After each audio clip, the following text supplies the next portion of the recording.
Welcome to our show, Tap In. This is Tawan Amreba, your host, and today we are going to discuss about COVID-19 and mental health. We're going to discuss about the last episode that we are going to have, which is psychosocial support for primary school children during COVID-19. So today in the studio we have our hosts, and they are going to introduce themselves. We start with the one in the studio. Hello, everyone. My name is Courtney Rundofa. I am a social worker currently working in child protection with Miracle Missions Trust. Okay, and we also have the guest online. Say, can you introduce yourself? Okay, good morning, everyone. My name is Nobizi Tamoyo, and I'm a registered educational psychologist and currently in private practice in Bulawayo. Okay, today we're going to talk about COVID-19, especially focusing on the primary school children.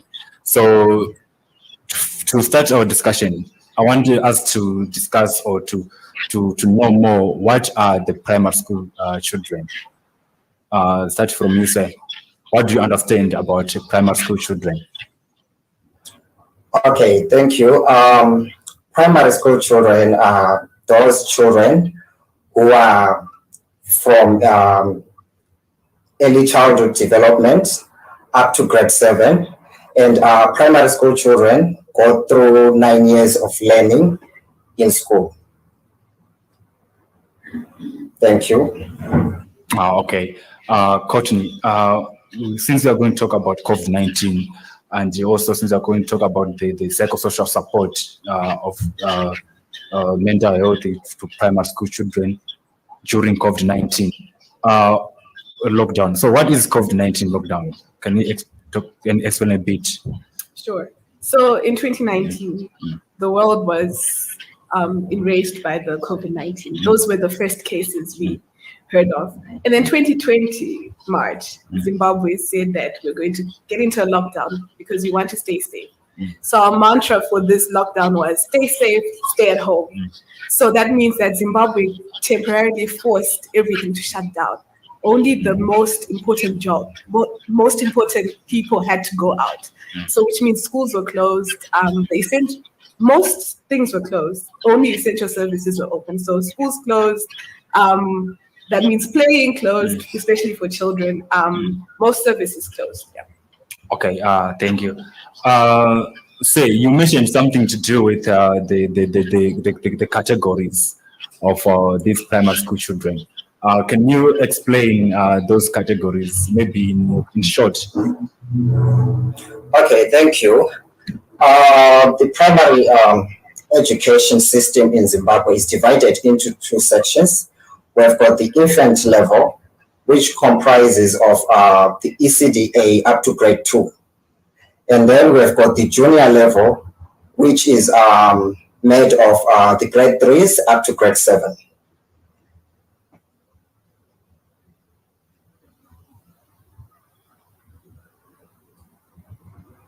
Okay, I think we are breaking and we couldn't hear properly.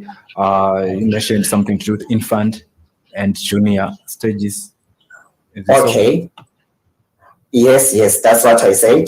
There's the infant level from ECD, early child development, grade A up to grade 2. That's infant level. And then for junior level, we've got grade 3 up to grade 7. Those are the categories in the primary education in Zimbabwe. Okay, thank you. So, Courtney, I'm going to ask you, what are the characteristics of infant stage? Right. So the fun fact about the infant stage is that most people deem this stage as the most important. So a child is basically starting to develop. So you find that children at the infant stage want to explore. Children want to play. At this stage, you find that children find security in repeating what the elders do. So I have a 7-year-old sister.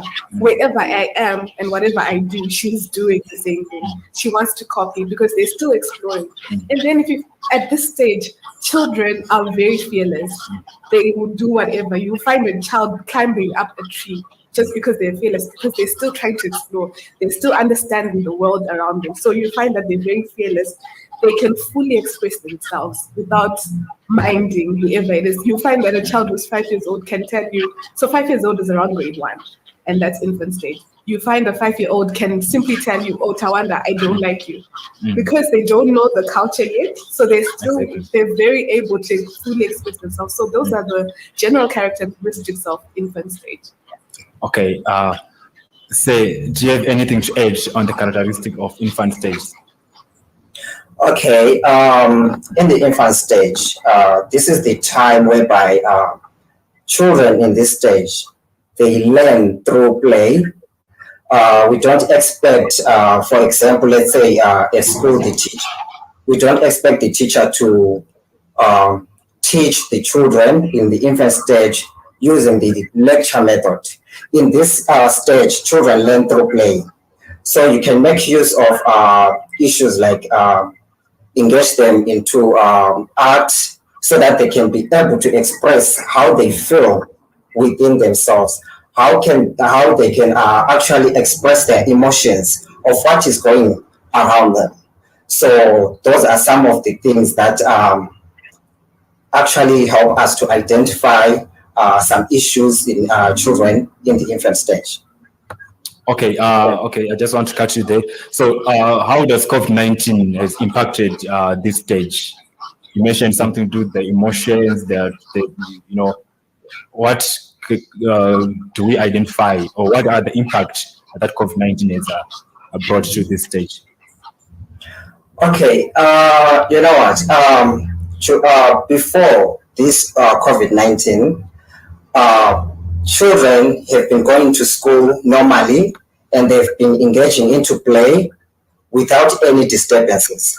But when this COVID-19 came, right, schools closed. And children were now forced to keep themselves within the comfort of their homes. They to spend most of their time within their homes, right? And it is this in this stage whereby infants actually have to develop some of the skills that are actually necessary in the life of a human being. And in this stage, infants actually learn the language through interacting with other people, through interacting with their peers in school. So when this COVID-19 came and then there was lockdown, a lot of children actually lost out on learning on how they can acquire language, on how they can acquire some skills in schools. So those were the negative issues that COVID-19 actually brought out. And then maybe on the positive, actually, it actually assisted in that most parents actually had the time to spend more time with their children, because it actually created bonds between the child and the parent. And some children actually enjoyed being around their parents, or getting all the attention that they needed from the parents, the comfort, So those are some of the things that actually the COVID-19 is contributed to the life of an infant child. I'm sure Courtney has something to add on. I'd love to add on to that. You said a very great point. And also just looking at a child's routine, we can sense that, especially the infant stage, a child needs structure. A child needs routine. So when a child is going to school, they have a general structure. They wake up at 6:30 or 7. They go to school. They learn from 8 till 10. 10 is break time. But now, because of the lockdown, their structure has been distorted. The routine has been distorted. So now a child might find it difficult to adjust to what's happening. Now you see on lockdown, children are playing from 8 till 6. So that structure has been distorted. And like what Sir was saying, that there are skills that are taught in school. The infant stage, a child is just learning to right now. They're learning to do patterns. So their concepts now are being distorted. Kids tend to forget. Now imagine going back to school, having to relearn those patterns, having to relearn how to add, having to relearn how to just sound vowels. So all of that structure has already been distorted. Okay. All right. So now those structures have been distorted. There's problem now. There's positive impact of COVID-19. How then can we identify the signs of stress? Start with you. Say, how then can we identify the signs of stress? Okay. When you are dealing with children, especially the ones that are in primary education, right? For us to be able to identify the signs of stress, you have to always engage your children in play, because once you start, engaging them in play, you actually become friends with children, because play is something that they identify a lot with, right? So in that play, or maybe is it through maybe dance or through storytelling, you can actually observe some of the characteristics of stress in those children. Some can just portray as withdrawn, right? A child who used to be bubbly, somebody who used to be good at interacting with other children, they can just present themselves as withdrawn. Some have a change in their eating patterns. They can actually eat less. Some they can actually eat more, while others they can actually avoid eating. Some will become so clingy that when the parent wants to go out, maybe to work or to do other things outside the home, they become so clingy. They don't want to separate from their parents. So those are some of the issues that actually help us to identify that the child is actually going through some form of stress. Okay, back to you again, Courtney. What are the signs? How can you identify the signs now? He actually said most of my points as well. Okay. So I think just to add a few, there's that anxiety. They don't know what's next. So they ask you questions. What's happening? What are you doing? What are we doing next? So it's all that anxiety. I'm not sure what's going to happen next. So they tend to ask you questions. And then there's increased crying. Any incident that happens, so that crying, that clinginess, they always want to be close to you. Those stems from that fear, that stress that's surrounding their minds. Okay. So all right. Okay. Sorry, can I add something? Yes, you can add on. Okay, thank you so much. If we don't some of these characteristics of stress in our children, if they are not dealt with, they can actually lead to other mental health issues in our children. Right. Like, for example, we mentioned the issue on a child becomes so clingy to their mother. Right. If that is not dealt with quickly, the child can actually develop what we can call separation anxiety disorder. Right. So as parents, we have to assist our children to be able to manage their stress. Okay, thank you, sir. Now, how can we communicate about COVID-19, especially to this stage, to the infant? How can we communicate about COVID-19? Anything, information about COVID-19, how can we communicate about it? Back to you, sir. Okay. All right. There are quite a lot of issues or techniques that we can actually make use of in communicating issues to do with COVID-19. But the first thing that we have to do as parents, as guardians, as teachers, is that we have to firstly ask the child what they know about COVID-19, because some children have got access to social media, right? So this is the time as guardians to ask these children what they know, what they've heard about COVID-19.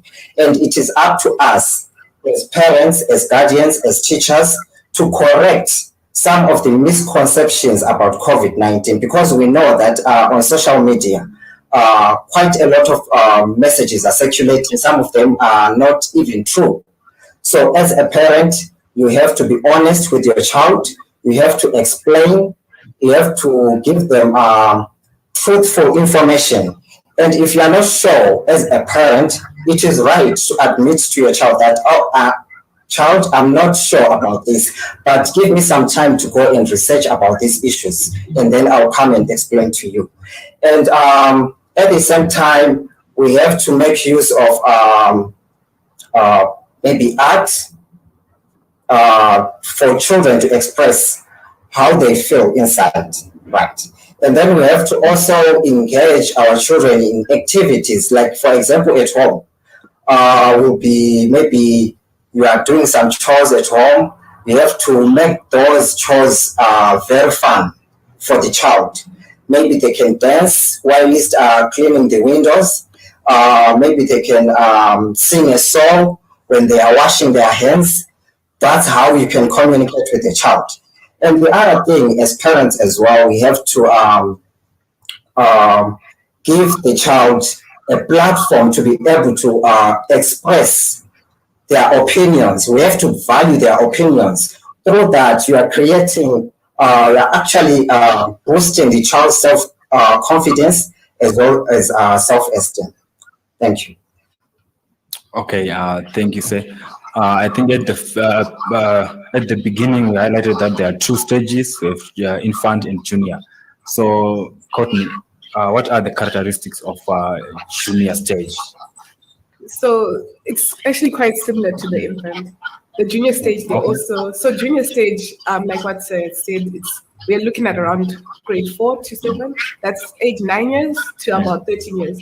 And this stage now, kids really now want to explore the world. They want to explore everything, most probably that the parents said no to. They thrive in the natural world. That's where kids love to play outside. That's where kids want to be with their friends most of the time. And they seek independence. They don't want to be with grown-ups. They really have, if you've ever been with a child who's around that age, when you go somewhere, it's like they run off to their friends. They're not around us anymore. They really want to explore themselves. They want to explore their friends, and they want to be around people their age. And they become more aware of themselves. They now can speak and know what to say, and they can, as compared to the infants, they now know how to keep quiet to certain things. They aren't like infants who can tell you that, no, you have a big head. No, they will really know, they know themselves and they know what to say. They become more aware of their culture as well, and their traditions and their own family's traditions. Okay. Okay. Thank you for highlighting that. I'm also going to ask you a question. Maybe after. I'm also going to ask you a question maybe after I ask say about how does COVID-19 impacted this stage? We understand COVID-19 obviously has different impact according to stages. Can you also highlight some of the impact among the junior students? Okay, in this stage, some children, they've actually, I think most of the impact that I've actually highlighted in the infant level, they are somehow similar to what the junior children are actually going through. For example, we have got children in the grade 7 class who will be sitting for their examinations maybe in 2 months' time, right? And then this COVID-19 came, this lockdown, suddenly you are just at home and you are now losing a lot in terms of education. And now suddenly you're being told that you have to go back to school. And maybe you haven't prepared a lot. Some have been learning maybe on via digital platforms, while some could not afford to learn through the digital platforms. So it has actually impacted negatively, in the sense that some are now left behind in terms of learning. Some, for example, those ones maybe in grade 3. Grade 3 is the most crucial or the most important stage in the primary education, because this is the stage or the grade whereby a child is actually graduated from being an infant. They are now getting into junior education. Now, if they've missed all those concepts in the infant level, right? Now in grade 3, you have to be able to help them catch up with the others, because once they fail to master what they've been taught in ECD or in their grade 2, then grade 3, the child will have challenges, maybe writing their name, mastering some of the concepts. So that's how COVID-19 has actually impacted the lives of junior level students. Okay, thank you for highlighting those issues. This is the stage whereby children they develop from infant into is it puberty stage? I don't know. Courtney, do you have anything to add on? Yeah. So also maybe to also divert to with different other ways that it has impacted. We've noticed that this stage also has the highest number of school dropouts. Exactly. So children are now exploring. There are so many kids at this stage who have started engaging in several jobs. We've got 11-year-olds being involved. They're selling things. And then sometimes it's a genuine reason, it's for a genuine reason to help out the family. But we also have parents who are seeing that these children are working so hard and bringing money, and putting them back to school has become difficult for these families. There's a rise in child abuse. So one time I read in the newspaper, they said that child abuse has risen with a percentage of over 40% just during the lockdown. And then rise in child labor. And child labor, there's a difference now between doing house chores and actually now working for the family, which then has led to school dropouts. And then early childhood pregnancies. Children getting pregnant as young as 13, as young as 12 years old. And then the early child marriages. Children being married off mainly because either poverty or culture. Okay, now we have the rise of child marriages and also substance abuse. I was shocked to read this article whereby they highlighted that primary school, they are now using Johnny juice powder to smoke so that they can get high at the primary school level. So, and also the issue to do with the marriages, any child marriages and child exploitation, labor. There's a lot of cases concerning those issues, and some of those issues are the impact of COVID-19 among the primary school children. So COVID-19 has impacted negatively on the primary school children because of those issues that were highlighted by the guest. So I think moving on, how best now can we identify the signs of stress among this particular group, and also how to communicate if you do identify a sign of stress? How then can we communicate so that we try to help them? I think I'll start with you, sir. Okay. With junior level students, play. I always talk about play because these are kids. These are children. Play is what they understand. So through play, you are able to identify what they are going through as children. Through engaging them into other expressive therapies like art, a child can actually draw something. Maybe they can draw a human being, and then use different colors to paint that human being. And as an adult, you don't have to rush and give meanings to those colors or make conclusions to those colors. Ask the child, what is the significance of this color? Why did you choose to use this color to maybe to demonstrate this emotion, so that they are able to explain to you how they are going through as children. And at the same time, as adults, we have to communicate with these children in a way that they can understand as young people, as children, because we have to use age-appropriate language, right? We don't expect you as an adult or as a parent to use the language that they cannot understand. I think you get what I'm saying. And then the other thing is that we have to assign some activities at home, so that as a parent you can be able to observe some of the behaviors which you think maybe can actually assist you to see that this child might be suffering from some kind of stress or some emotional disturbance. And at the same time, we have to also cater for those children who've got disabilities, right? Mm-hmm. Because in most cases, such children are always left out. So there are some posters that have been formulated, that have been made for the communities, for the children, to familiarize themselves about anything to do about COVID-19.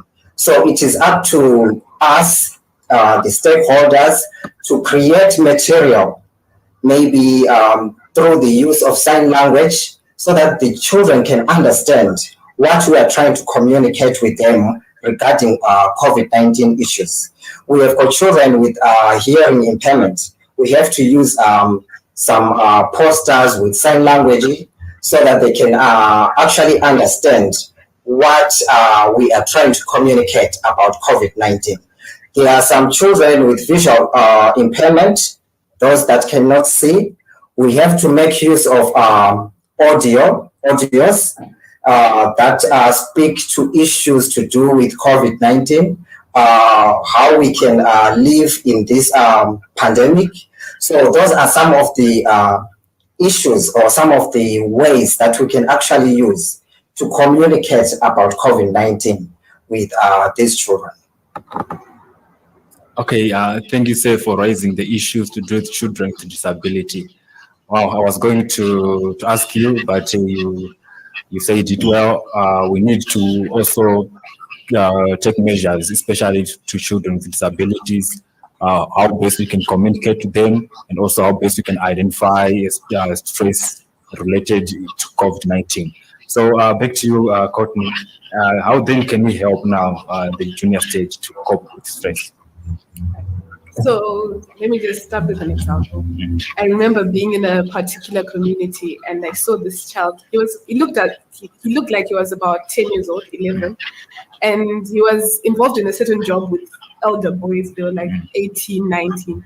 And I asked him, okay, what are you doing? Why are you doing this? And he was like, I don't have anything else to do. So kids at this stage want to feel busy. They want to get busy. So the reason why a lot of these things are happening, a lot of dropouts or children going out, is because they're not busy. So as parents or as caregivers or even as elder siblings to our younger ones, it's very important that we help the children adjust. So we need to introduce a certain routine that's similar to a school routine to help a child be busy. So kids want to, if you notice, kids want to be in control. They want to feel like they're the ones, they're the leaders, they're the ones in charge. So we have to introduce some sort of routine that can help them adjust. So for example, if school starts at 8, we can say that at 9 o'clock, you are going to wake up and you're going to read, or you're going to wake up and you're going to do some form of some form of schoolwork. So we introduced some form of structure or a timetable for them to follow. And they can go and play only for 2 hours, not them going to play from 8 o'clock till 6 o'clock.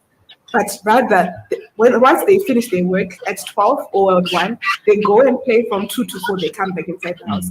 That way we can limit these things that are happening within our society. And it's very, very important that we always check in with our children. We ask them, how are you doing? How's everything going?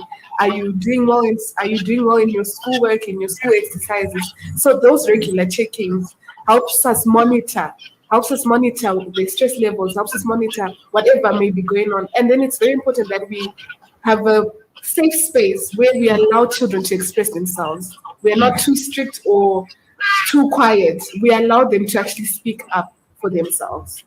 Okay, you both highlighted something to do with education and the importance of education to children. Now, there's a study that was conducted by Zim State in July 2020. It revealed that only 25% of rural learners are learning at home, and 70% of urban learners are exposed to home learning activity during lockdown. So, which means it's almost half of the children that are going to school, of the primary school children that are going to school, that are having home activity learning. What is going on with parents?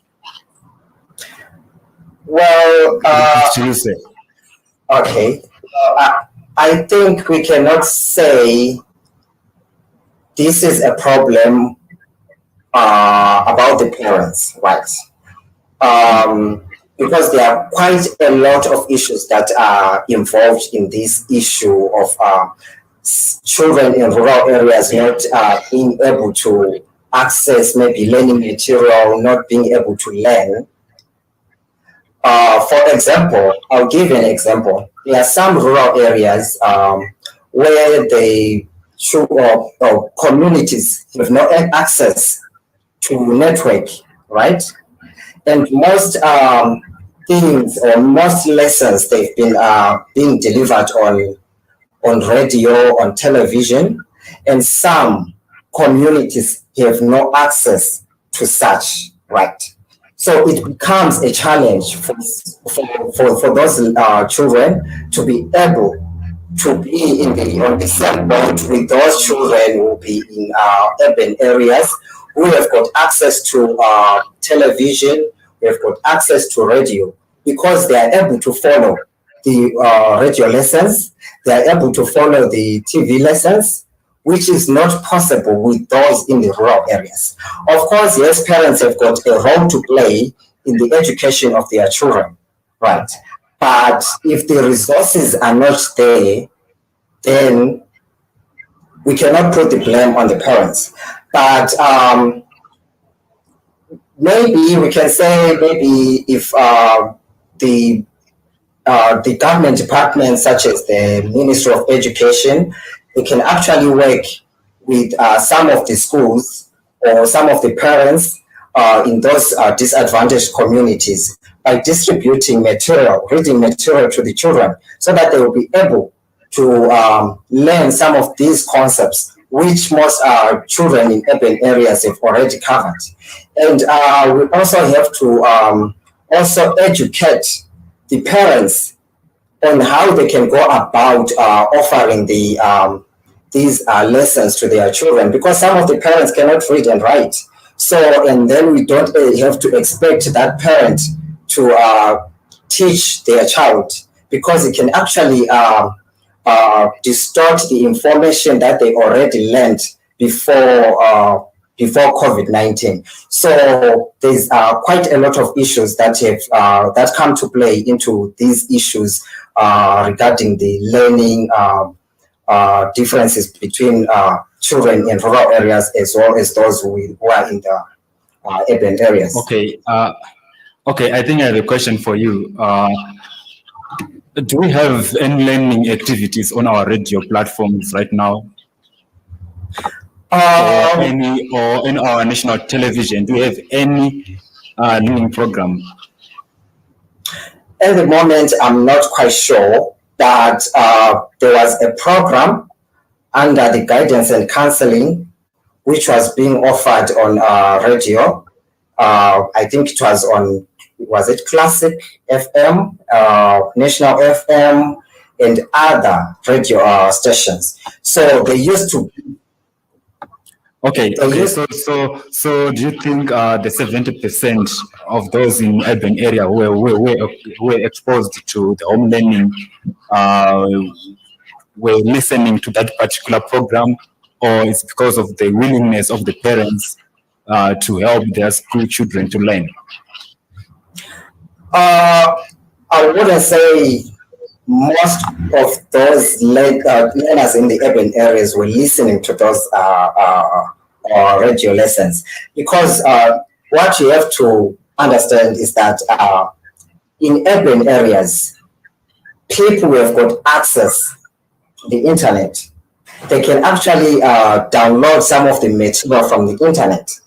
But if you look at the child in the rural areas, where there is no Wi-Fi, where there is no network, radio, network,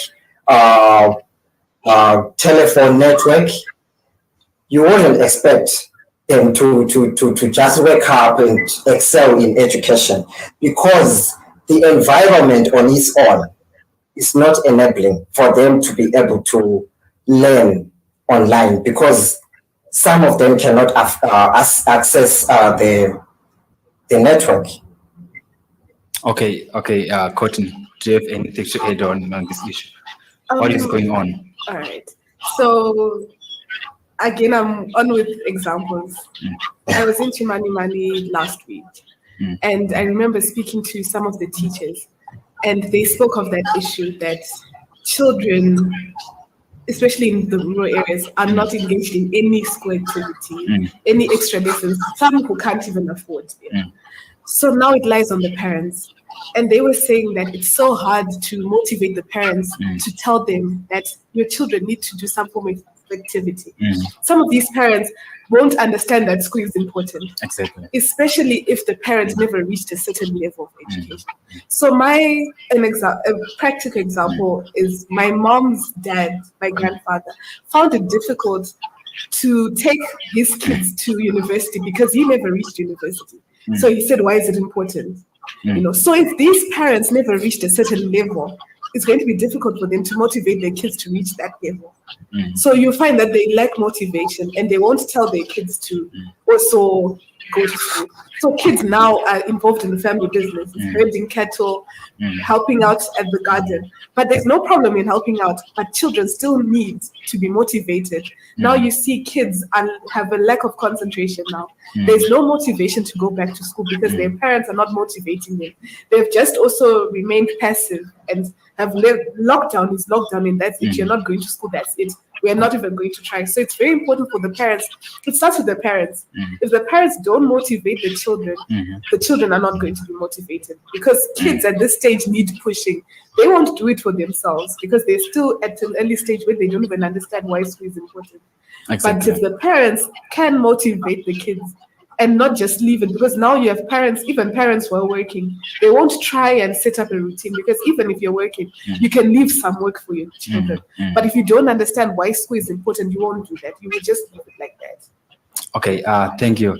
So now we find out that parents, they don't motivate the kids to go back to school or to do schoolwork at home. So I think we need to change the culture. We need to change our culture of doing things as parents. And also, us as stakeholders, I think we should also work with the community, at communal level, to engage with parents, to tell them why is it important for them to teach their kids some schoolwork, even at home. So there's a lot of learning that can happen at home, right? Parents can teach whatever that they want to teach their kids. Maybe they can also teach to count cattle, goats, something like that. They can also teach their children to do a lot of activity thanks to the new curriculum. So, but there's nothing going on, especially at rural areas, because parents want those kids to be involved in the family business. Okay, so now I think, Cotton, you answered some of the question. Why is it important for parents to support primary school children to do with homework, to do with schoolwork, and how does it help to do away with the issues of stress? Back to you, sir. Okay. Parents have to be involved in their children's learning, and they have to teach them the concepts so that they can be on the same level with other children, so that when they go back to school, they don't feel left out, right? And at the same time, again, we have to notice that there are some children who are actually not, gifted in academics, right? So as parents, we have to be cautious of the language that we use when we are teaching our children at home, right? It doesn't mean that if you are not able to read, it doesn't mean that you are down.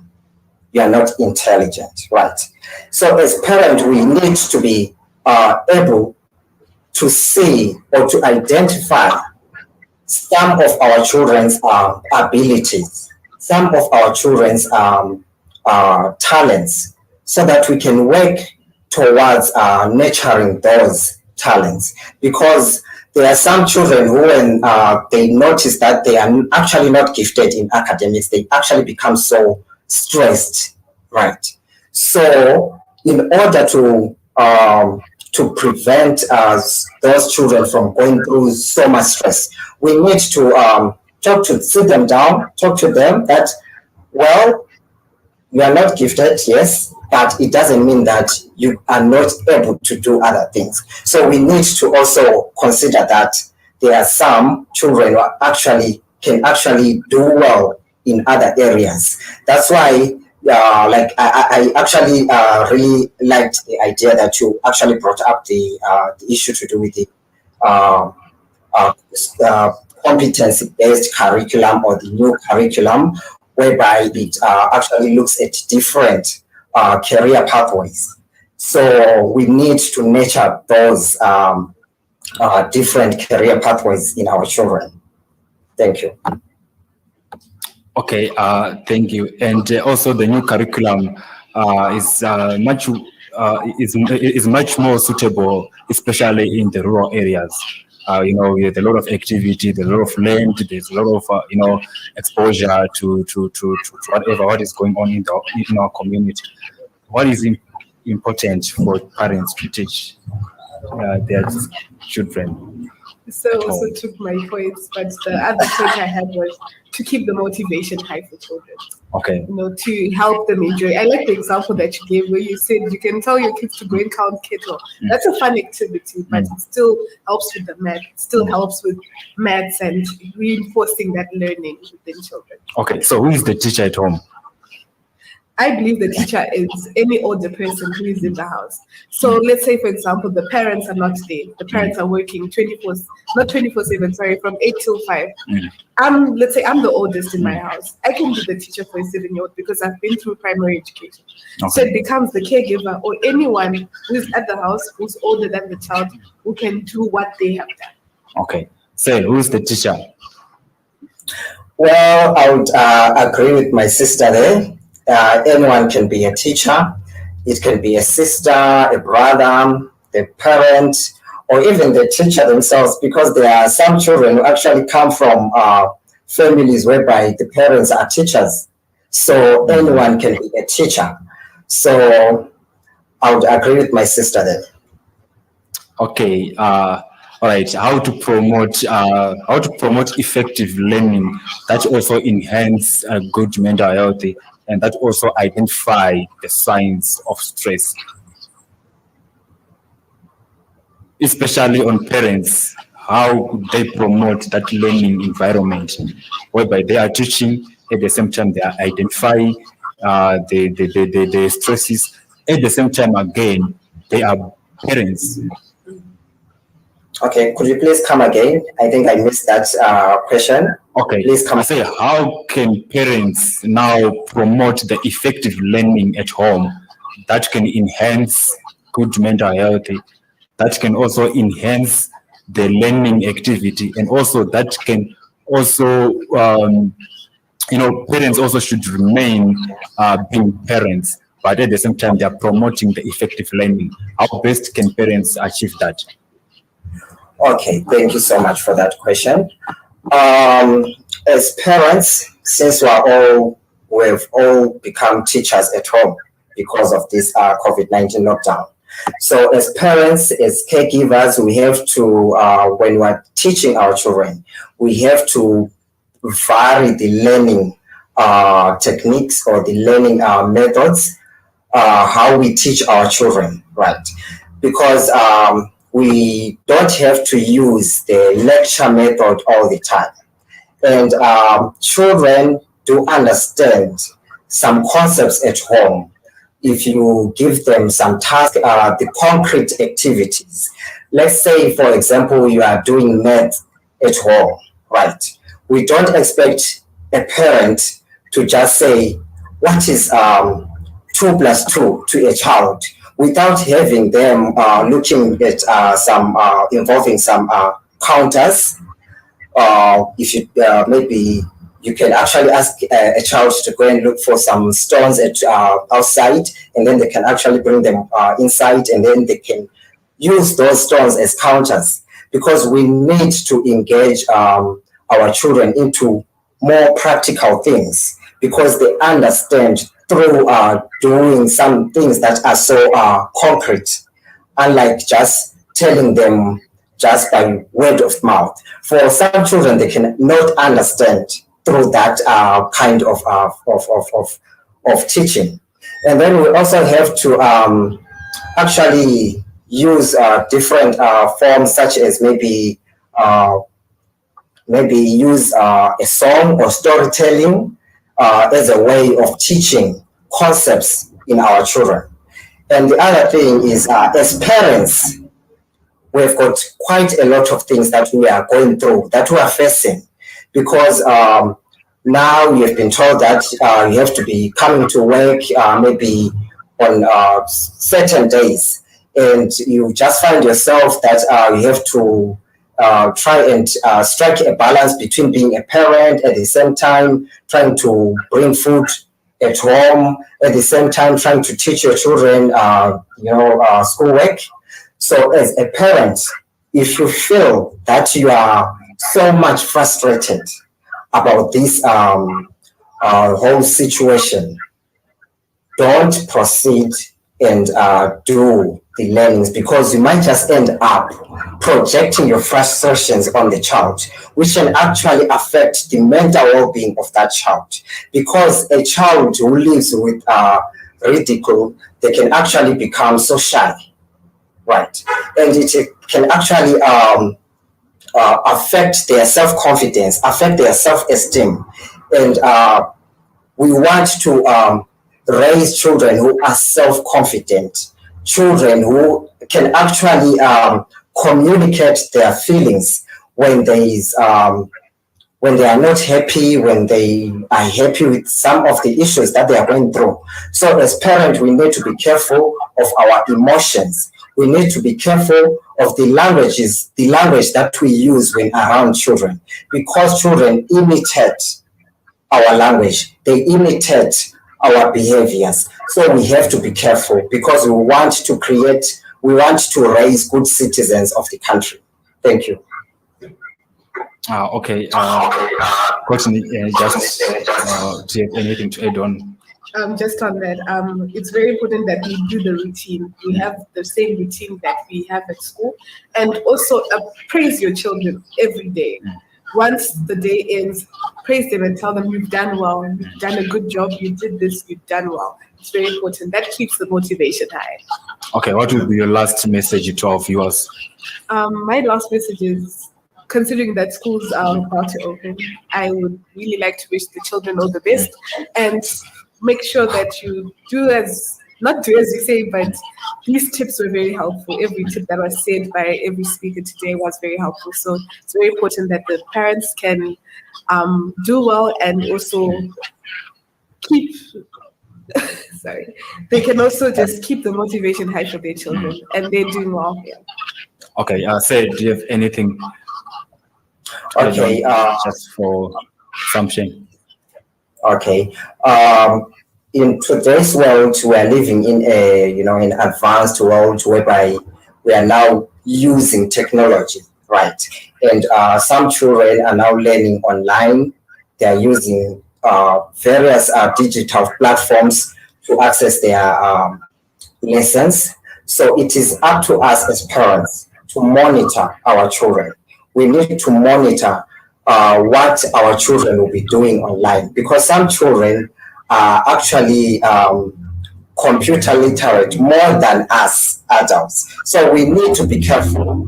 We need to make sure that our children are safe online, because it is through these online platforms whereby the predators of sexual offenders and other maybe pedophiles can actually prey on our children. So we need to monitor our children when they use these digital platforms, especially the maybe on any other or just any other online platform.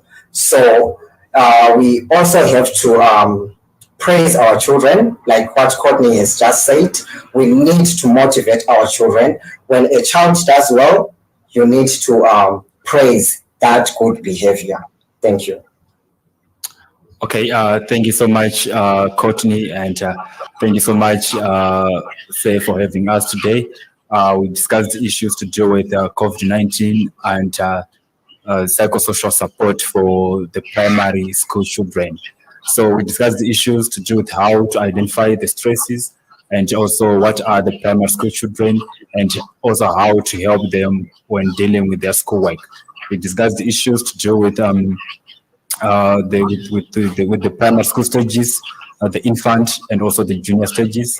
There are a lot of the COVID-19 had a lot of impact among these kids. So it's up for us as parents out there to understand and to listen to your children, to love them, to motivate them, to educate them, so that they will face a better world when this virus is over.